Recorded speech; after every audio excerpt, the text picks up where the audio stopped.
আসসালামু আলাইকুম। সবাই কেমন আছেন? সবাইকে শুভ সকাল। এখন সকাল ৯টার মতো বেজে গেছে আর এখন থেকে ভিডিওটি শুরু করলাম। এই যে আমার ছানাপোনাগুলো কি সুন্দর করে নতুন পোশাক গায়ে দিয়ে ঘুমোচ্ছে। ওদের ঘুমানো দেখলে মন থেকে এতটা শান্তি লাগে তা বলার মতো না। আপনারা সবাই কেমন আছেন? আমি তো আলহামদুলিল্লাহ অনেক ভালো আছি। কারণ গতকাল আমি সারপ্রাইজ পেয়েছি। কি সারপ্রাইজ পেয়েছি অবশ্যই আমি আপনাদের সাথে শেয়ার করব।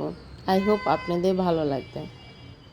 তো সবাই সাথেই থাকবেন, পাশে থাকবেন আর ভিডিওটি দেখতে থাকবেন।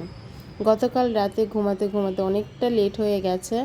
এই কারণে ভোরবেলায় আর হাঁটতে যেতে পারি নাই।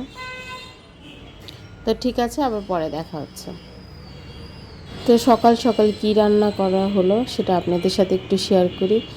এই যে মজাদার ধোঁয়া ওঠানো গরম গরম খিচুড়ি, আর সেই সাথে আমাদের পছন্দের আলু ভর্তা। আলু ভর্তা তো অবশ্যই খিচুড়ি হলে করতেই হবে। আর এই যে আমি আমলকি, আদা, হলুদ সব কিছু দিয়ে জুসটা করে নিয়েছি। এটা আমি খেয়ে নিব, দেন নাস্তা করব। তো খিচুড়ি, আলু ভর্তা আর ডিম ভাজা এই হচ্ছে আমাদের সকালের খাবার। এই তো আমলকি জুসটা পান করছি। আর আজ আসলে সকালবেলা হাঁটা হয় নাই, ঘুম থেকে তাড়াতাড়ি ওঠা হয়েছে। গতকাল রাতে অনেক দেরিতে ঘুমিয়েছি। আমার ছেলের জানুয়ারির 15 তারিখে আসার কথা ছিল। ও এক সপ্তাহের ছুটিতে গতকাল রাতে চলে এসেছে। রাত 11টায় জয়পুরহাটে পৌঁছাইছে। সবাই আমার ছেলের জন্য দোয়া করবেন। আর এতটা বেশি সারপ্রাইজ হয়েছে, এতটা বেশি খুশি হয়েছি তা বলার মতো না। একটা মায়ের শ্রেষ্ঠ সুখ, শ্রেষ্ঠ পাওয়া হচ্ছে তার সন্তান তার কাছে থাক, বুকের মধ্যে থাক। বাচ্চা কাচ্চা বড় হয়ে গেলে তারা তাদের দূরত্ব মেনটেন করে, তারা তাদের মতো থাকতে চায়, কিন্তু মা কিন্তু তাদেরকে আজীবন সেই ছোটই ভেবে থাকে। তো এটাই, কিছু করার নাই। এই আর কি, সবাই আমার ছেলের জন্য দোয়া করবেন।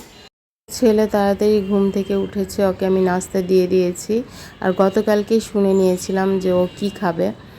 তো বলেছিল আম্মু খিচুড়ি, আলু ভর্তা আর ডিম ভাজি করো আমার জন্য, তাই করা হয়েছে। তো নিজের জন্য একটুখানি সময় বের করে জুসটা পান করে নিচ্ছি। একটা সন্তান যখন পৃথিবীতে আসে, সমস্ত দুঃখ কষ্টগুলো ভুলে গিয়ে একটা মা যখন তার সন্তানকে কোলে তুলে নেয়, কী যে শান্তি তা বলার মতো না। পৃথিবীর শ্রেষ্ঠ সুখ শান্তি মনে হয় সন্তানের কাছে। তা আমার কাছে আজ তেমনটিই লাগছে। আমার ছেলে 3 মাস পরে আমার কাছে ফিরে এসেছে। আমার মনে হচ্ছে সেই ছোট্ট ছেলেটি যখন আমি তাকে প্রথম দেখেছিলাম দুনিয়ার বুকে, সেই শান্তিটা আমি আসলে উপলব্ধি করতে পারছি। তো মায়ের কাছে এটাই সবচাইতে শ্রেষ্ঠ পাওয়া, এটাই হলো সবচাইতে শ্রেষ্ঠ সুখ।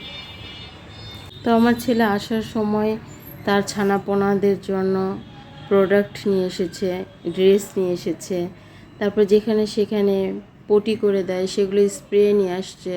তারপর বিড়ালের যে গ্যাস হয়, গ্যাসের কারণে এক ধরনের ঘাস তারা চাবায়, সেই ঘাসের বীজ নিয়ে আসছে। বললো আম্মু এখানে বীজ দিয়ে মাটি দিয়ে দিও, তাহলে গাছ উঠে যাবে।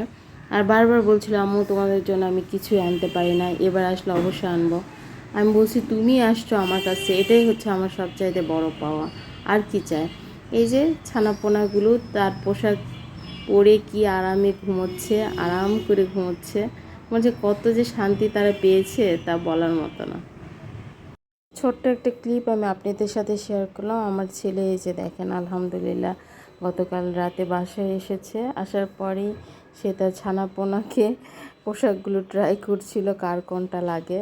তো সবাই মাশাআল্লাহ বলে দিবেন। রান্না করছি সবজি, কারণ ছেলে সবজি ওখানে খেতে পারে না, শুধু কোনো রকম মাছ মাংস রান্না করে খায়। তাই আমি বললাম কি রান্না করবো আব্বু? বললো যে আম্মু সবজি রান্না করো আর মুরগি রান্না করা হবে। আর কি রান্না করছি দাঁড়ান আপনাদের সাথে শেয়ার করছি। রান্না করা হচ্ছে ইলিশ মাছ, একদম হাতে মাখিয়ে এভাবে বেশি করে পানি দিয়ে উঠিয়ে দিয়েছি। এভাবে আমার ছেলে বলেছে আম্মু এভাবে মাছ রান্না করো। তো ওর পছন্দের রান্নাগুলোই করছি, ও যেটা যেটা খেতে যাবে সেটাই রান্না করে দেওয়া হবে। তো পালং শাক রান্না করা হচ্ছে চিংড়ি মাছ দিয়ে, একদম হাত দিয়ে মাখিয়ে নিয়েছি, হাতে মাখানো চিংড়ি মাছ আর পালং শাক।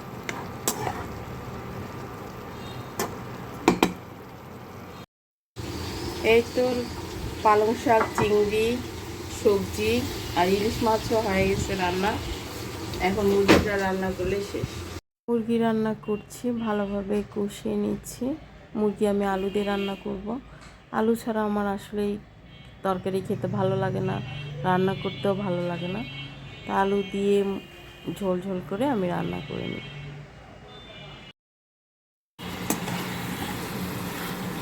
তো মুরগিটা ভালোভাবে কষিয়ে নিয়েছি, এখন ধুয়ে নেওয়া আলুগুলো দিয়ে দিচ্ছি। ভালোভাবে নেড়ে চেড়ে সিদ্ধ হওয়ার আমি পানি দিয়ে দিব। অনেকক্ষণ ধরে আমি কষিয়ে নিয়েছি।